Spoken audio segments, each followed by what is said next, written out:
So, ngayon, Hey dito tayo guys. sa Ayun dagat. guys. Yan.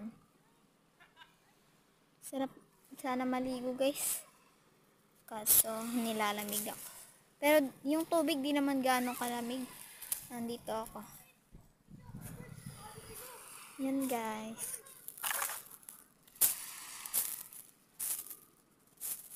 Ganda. May binabantayan kasi ako, guys, na mga isda na binibilad nila. Ito ako. Wait lang, punta tayo. Nandun na, guys, nalapit na tayo. Yung nakita nyo ba yun?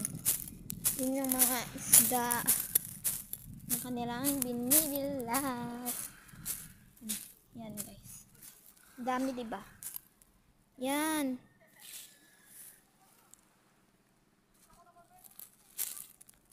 Mahal ang kilo nito, guys. Yan. Buti na lang hindi na umuulan. Yan. Dami, diba, guys? Huli kasi nila yung kagabi. Tsaka kanina. Binilad nila kasi. Binenta na yung iba, tapos yung mga natira binilad tsaka nagbagoong. Yan. Tingnan nyo, guys.